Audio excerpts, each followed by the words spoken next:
Hello folks, and welcome to my latest video. Since I got a lot of requests to do a video guide about Dagger class, I decided to create one and show you a bit what I've learned from my personal experience while playing this class, so I can give you some insight into what this class can do. Of course, I'm a free-to-play player. I don't buy packages in-game unless I have earned some extra diamonds on the market. I only buy add-on pass and that's it. No real investments in the game.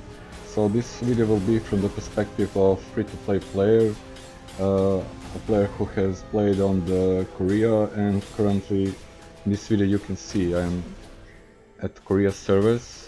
Playing my favorite Dagger character, which I played for almost maybe a year or so until the Berserker class was introduced.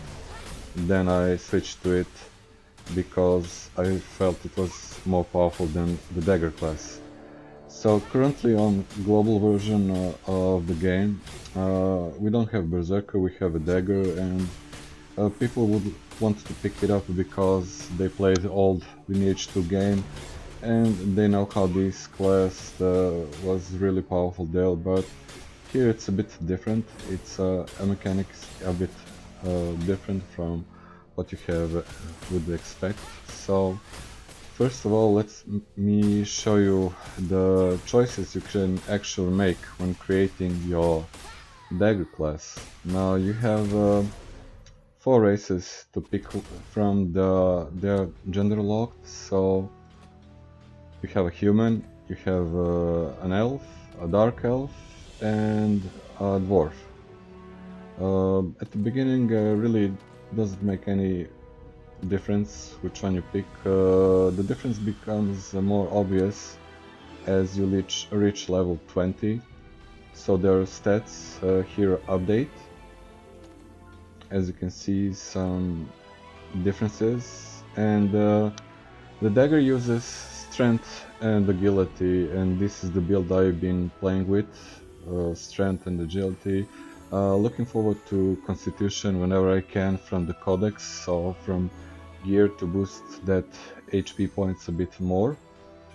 But the real difference comes with awakened skills, and each class has some awakened skills that are different than the other. These are the ones you will get for free if you advance and pick this class from the beginning. So if you pick human, you'll get Awakened Death Strike, which deals extra damage to targets affected by poison or venom. Venom being a unique red skill. So this is the awakened skill for a human. For elf, you have a Windwalk, which cancels hold on use and increases hold resistance by 20%. Hold is a skill from an archer when an epic skill that is called Entangle. If he would try to entangle you, you would have more chance to resist it, as you see upon use, or in general. You have a bit more resistance to it. In regards for Dark Elf, you have Awakened Shadow Cloak, which increases skill resistance.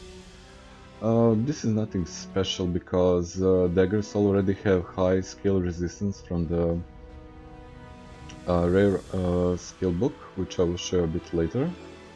And then there is Dwarf, which has Awakened Death Focus, which increases minimum damage.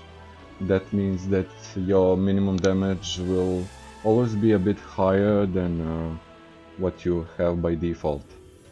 So then you can look at their stats: 21-17, 20 for Constitution, then 22-19, 18 for Constitution, 20-19 and 15 Constitution, and human 21-17-19.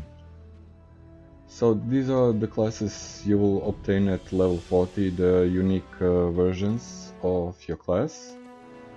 So then you can plan your startup, which class to pick. I chose Windrunner rather because of this passive skill which helps with hold against archers, but as it goes with each class, they have, let's say, as you see a class path, you know that from level 40 to level 50 it's a bit different gameplay than from level 50 to 60. Also it differs, and most of all it's different because of the skills your opponents, if you play as PvP player, will have against you. So the most obvious thing is a stun that comes from knights or hold from archers. Now the whole idea about Dagger class, when you look at their skill sets which they have, let's go with rare first. So here it is, the elemental resist, which is pretty nice. Scale resistance and all type of elemental resist, except for dark resistance, which everybody is taking gates of the underworld or later Devil's Pact, etc. So with a Dagger class, if you have elemental resist and if you get some passives from oracles, you can easily farm at areas which are filled with monsters that deal elemental damage, and just with rings with resistance you can farm with more ease. So the base attack skill is Mortal Blow. This is it, and later you get upgraded versions, then you're a bit lighter on the foot, so movement speed, attack speed and cast speed, as I said, elemental resist, power focus, some bonus damage, mortal strike, some accuracy, evasion boost, more defense, and chance focus, which is a double chance. So looking at these skills, you already can figure out that a double chance is the thing that Dagger gets most benefit from. So main stats going strength and agility. My current build is wisdom for the berserker, but I'm showing you that strength, agility are the things that Dagger needs. So strength giving you bonus to melee damage, melee accuracy, melee critical hit and weapon defense, while agility gives you more attack speed, accuracy, melee evasion, ranged evasion and magic evasion. So Dagger is kind of a light on feet, should be agile, should be a fast hitter, and of course as Dagger deals more attacks per minute, those attacks need to be accurate, so accuracy is quite important for this class.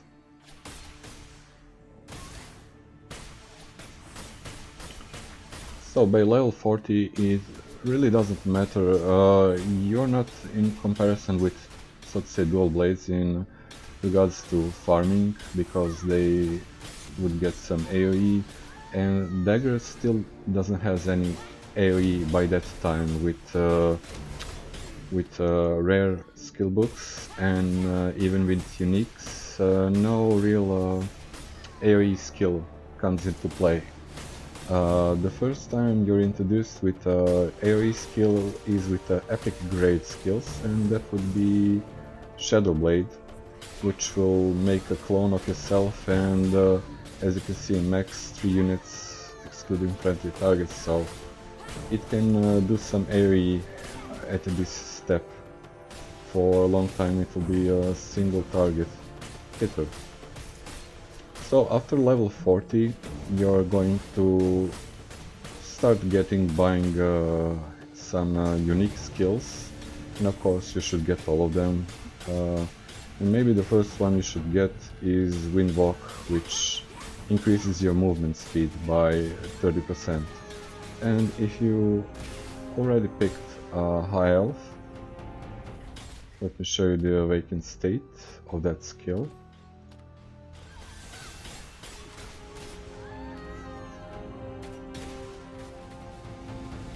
So here it is, a more resistance to cold, 20%, which is good, as I said, against archers.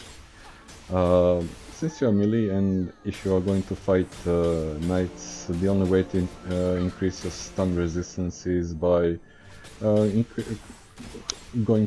forward to reaching higher levels, because stun is level based and stun resistance based. Let me show you the actual mechanics around it. So here it is. Resistance factor is stun plus levels, so higher level the better, and if you have some stun resistance, all good.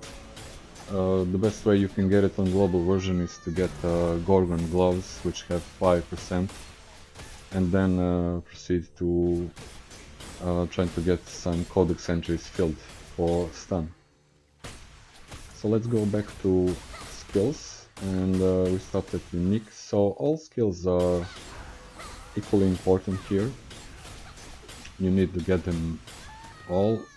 Some can be bought off the merchants for Adena, some from clan merchants for honor coins, but most of the time you will be buying them from the market if you're able to sell some items, earn some diamonds, so that's it. Then it comes to epic skills, and since you get a free chest to choose from a new account, you're given an option to choose from Hide on this skill, Venom, and the third one would be, I think, Assassin's Vision. I'm not sure, but let's say it's that one. Of course, the obvious choice would be the Venom. You want to have a good attack, so going with Venom is the right option. It's a attack skill, it can silence your targets. With some epic classes, it can increase the chance of inflicting silence. So let me show you some epic class with use of Venom. Here I have a dwarf. Here's his set, so increased silence chance, that's it. Also Windwalk, Awaken, good choice. Shadow Cloak, skill resistance more, and extra melee accuracy. Let's look at other, and I will show you only the ones that are available. So Erika has Awaken Hide, which would regenerate your HP when you go into hide mode, so you don't need to teleport away from the combat field, just go into hiding and get some health back up and return to fight. So another Death Strike, extra damage on targets affected by poison and venom. Death Focus increases minimum damage, and Accuracy Focus increases extra melee accuracy. These skills are all good, but I would want to see Venom here, and I think that would be the great combo. So Staris has the same skill set as Erika. The only difference is, of course, in stats. As you can see, Erika has more agility. The next one would be Faris, my choice on global version. I went for him because of the Venom, the Windwalk. As I'm not doing any AoE, I want my character to at least be a bit faster and reach enemies more quicker, and that's it. So more skill resistance, so you don't rely on some items to boost your skill resistance, and of course accuracy is very important for daggers. And I think this is the last choice and the last card introduced for global version Kanan, and I kinda a bit regret not picking her up, because now I see, as I am close to reaching level 60, targets tend to flee from me. Even though I poison them, I silence them, they can use escape scrolls and run back to safety. So before level 50 I was able to kill my targets with Venom, because Venom inflicts poison damage. They're still poisoned while they run from the battlefield, and if they're not healing themselves, they can die just by the effect of the poison on them. But then as game mechanics are more introduced, skills are becoming available, targets are a bit tougher, so you need some ability to keep them in place, and the best option would be to land a stun. So as you've seen, stun is reliable on your level, on your accuracy, so maybe at this moment, in this point of game, around level 60, the Kanan would be the best option. So by having a sword, you can stun the target, switch to a dagger, and finish them off. I've seen some gameplay with Kanan doing some devastating damage on the battlefield, killing enemies, but from my perspective as a free-to-play player, I can only pick currently one epic skill, as I did, so it's Venom. I don't have access to hide.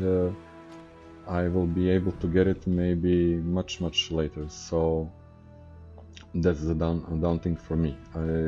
I wouldn't be that effective, but still, maybe with stun and with using Venom, it would be much better option for me. And looking at the stats, so Kanan is a bit lower on agility, but very good with constitution, which makes her ideal in the front rows of the battlefield. As you can see, 24 constitution is a lot of health. So that's in regard for the epic class. I'm not even considering the legendary, but if anything happens one day, I would definitely want to have Arya, because just for the looks, I think the legendary class is already good as this. Quintessa also having a sword and shield option, so can be a good tactic player like Kanan here for epic grade. Oh yes, I wanted to change to a dagger, dwarf. Okay, here he is. So, no matter what, then when you get epic card, their attack speed is much higher, movement speed and cast speed, and if you invested into agility, it's even more higher than this, so have that in mind. And I think that's about the choices you can make. If you would want to go into combo with sword and shield and dagger, then Kanan is definitely the best option, and I'm hoping that at one point I will be able to try out that class. But for now, Ferris is the one I'm using. He has Venom unlocked, and although it silences targets, it's still a bit difficult to kill higher level players and the ones that already invested much into Codex and have a lot of HP. I believe I saw that silence doesn't work that good because I see them, especially the healers, they can cast Arcane Shield and just be immune to my damage, and that's not a good option. Silence should work and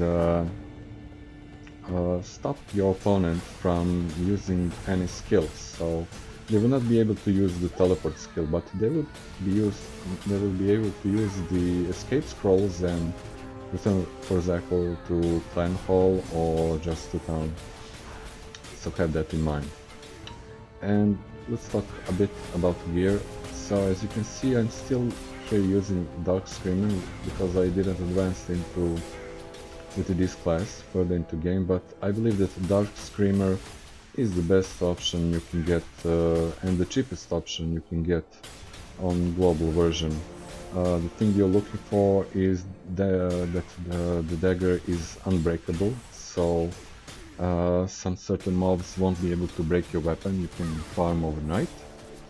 And in regards of the bonus stat, you would want to go with double chance. I got here critical hit, which is not good, so try to go with double chance for a dagger. because as you can see it already has 10 and if you got 5 more that's 15, and from the skill books it will be even more higher. So yes, Dark Screamer all the way until epic grade. I will show you now which weapons are available and will be available later on in the game. So we have Chris already, Giant's Dagger, Twilight Knight, Crystal Dagger, Bloody Orchid will be introduced, so here it is, it's unbreakable, but the material is metal. You would want to get some other material to be effective against undead like silver or Richelium or Mithril, for example. Here is Stiletto, it's also metal but not unbreakable, so maybe bad option. And I think the best one is Demon Fire Dagger. Unbreakable Mithril, and let's compare it to +9 Dark Screamer. Here it is, so already higher accuracy by default, 6, this is 3, so double chance is also the same, and as you upgrade it, it will be even better. Let's compare to, for example, a +7, because that's something you can get. So here it is, extra damage -3, weapon damage boost -4, only real increases weapon damage and accuracy, so still, in my opinion, Dark Screamer +9 would be a better option. And Dagger of Mana. It has a soul collect. On target's death, the target's soul is absorbed to recover MP. Maybe this will help with Venom, which already depletes mana points.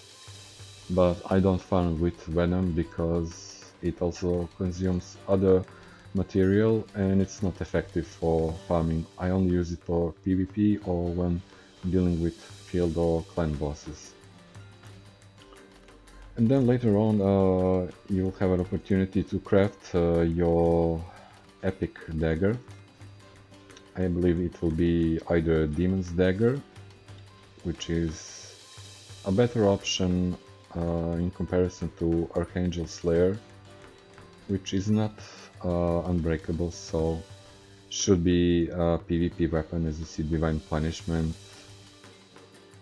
when you increase it to +7, it also increases this percentage, so it won't stay at 3%. Have that in mind. So Kuma Horn, which is droppable, it's not unbreakable, so again a PvP dagger, and a dagger with very low chance to get from certain quests. Here's some more daggers, still not available for us at the global release, so Soul Separator and Flame Breaker. It's unbreakable,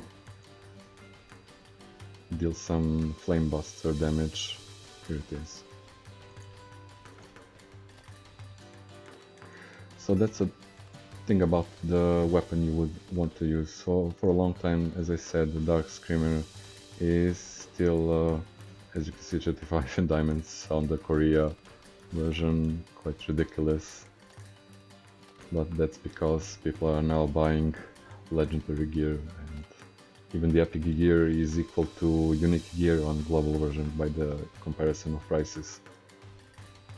So that's about weapon. Then let's talk about other gear. You would want to go for wolf set. That's later set that you will get, and you would want this damage reduction as high as possible. So here is just +1 from top piece. Then helmet has some nice defense and skill resistance. Here's the defense against skill resistance from the boots, and from the gloves you get some extra damage on critical hit itself, and defense.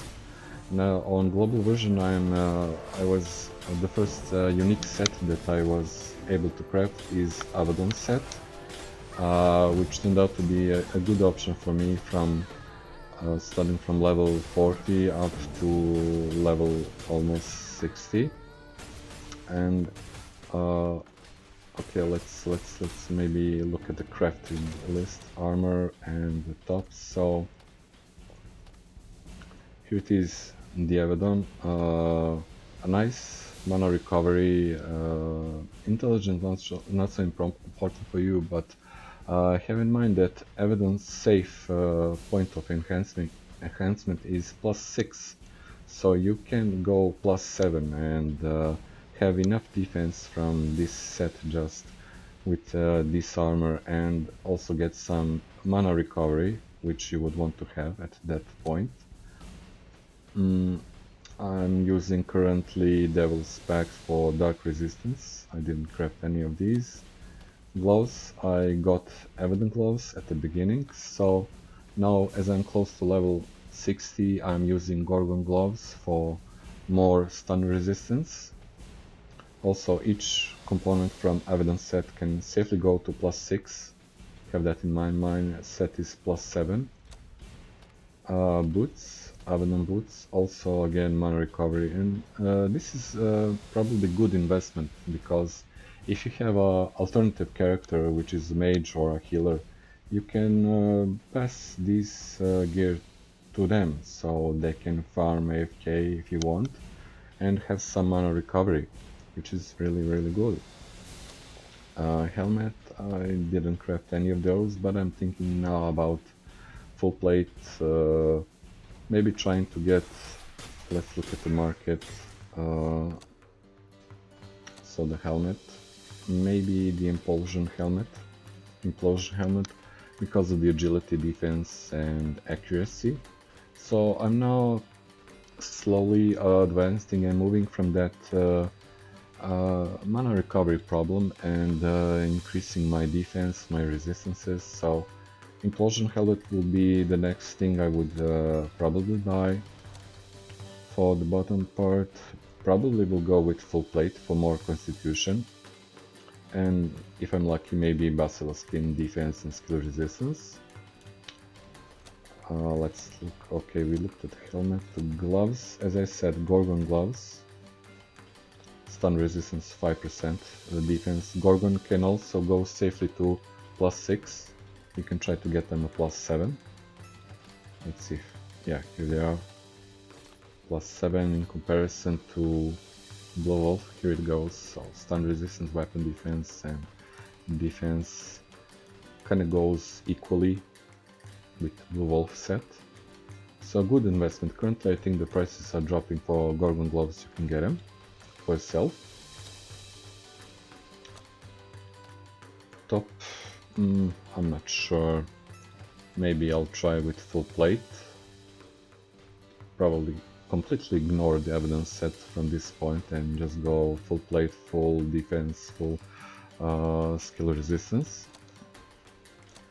In regards to shoes, yes, we have full plate boots with melee accuracy, range evasion, also very good for our melee characters, so probably think I will go next before I go into Blue Wolf set. And Cloak, I'm now using Medusa Cloak, which has a CC accuracy by 20%, and this is important for your Venom, if you're using Venom, so you want to land that silence more often. Also nice skill resistance, defense. You can try to get it to +5, for example. Later on maybe I'll move to Salamander's Cloak. I'll see how it goes. Now shirt, I believe that Warrior's shirt is a good option to get as a unique. I'm currently using, I believe, Vigilante shirt. That's my option with all damage. And Sigil, from the unique sets that are available for us, I'm using Dream Sigil, all damage, skill resistance and weapon block. That's my current preferences, and later on, as you see, much more options will be available to choose from.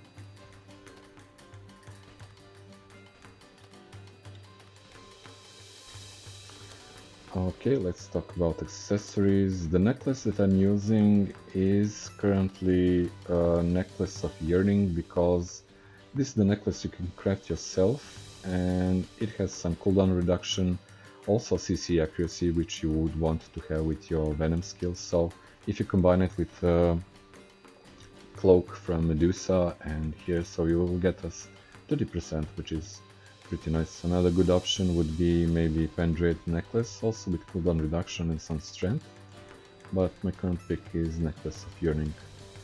Craftable and I think easily obtainable.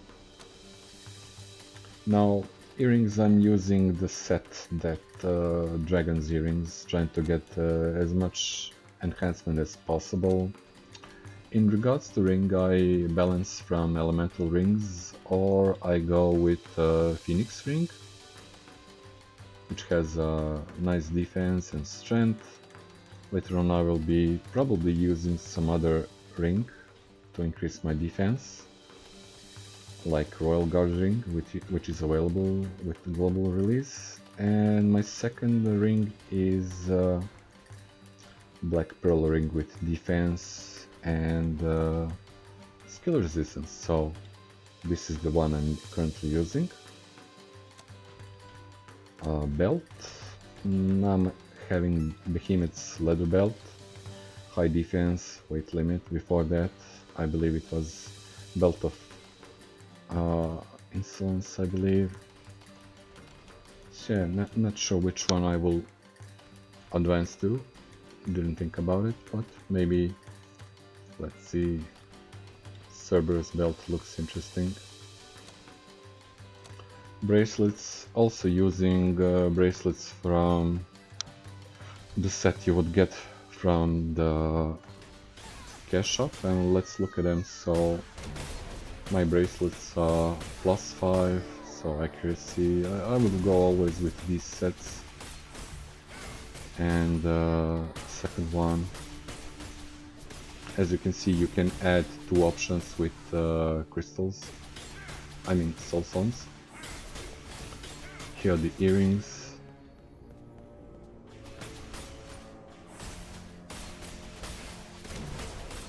Now these options are still not available for us, but these are seals. I'll show you in a moment. So one seal, second seal, a rune, and a brooch. Let me find it. Here it is.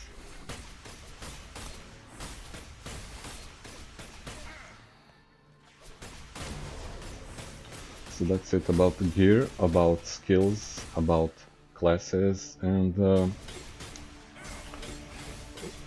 to get to know the dagger and its general role. If you observe from their skill set and the resistances they have, you get an idea, and with that venom, which casts silence, they should be fighting against mages and should be a mage killers, like with venom, silencing them so they cannot cast spells and high elemental resists, so you'll be more immune to them. Then there is, as I said, the Windwalk Awakened, which should help you fight against archers. They shouldn't be able to entangle you, so that's one option. Against melees, you should have high agility to increase your evasion and get more defense, where defense is equal to also evasion to Lineage 2M. So it should be the thing that is fast on the battlefield, killed fast, but as I said, as the level progresses, you would want to get that stun skill and just have this mid-block to move faster and to grind faster before you are able to get that epic skill, Shadow Blade. This skill is actually available from level 15 clan, so you can buy from Clan Merchant. The second one would be Assassin's Vision. and I would really want to have hide as a tactical skill to jump in, jump out of the fight. Some more skills that are still not available at the global release, I'll just show them to you.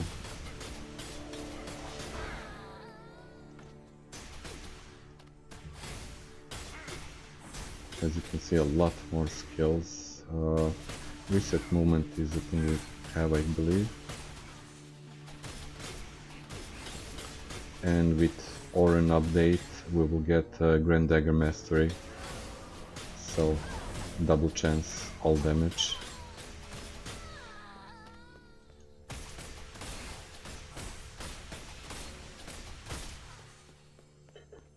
And that's it about this video. I believe I've covered everything I wanted to talk about and everything I have experienced so far. So I hope it helped you to realize some differences between the Lineage 2 and the Lineage 2M, and maybe help you with making a right choice for yourself. Maybe the Dagger is the right class for you, maybe it's not, but hopefully this video helped with clearing that a bit more about how this class acts and what can you expect from it in the future. So thank you for watching. If you liked this video, please consider giving it a thumbs up, and if you would like to see more content like this in the near future, consider subscribing. Take care and bye bye.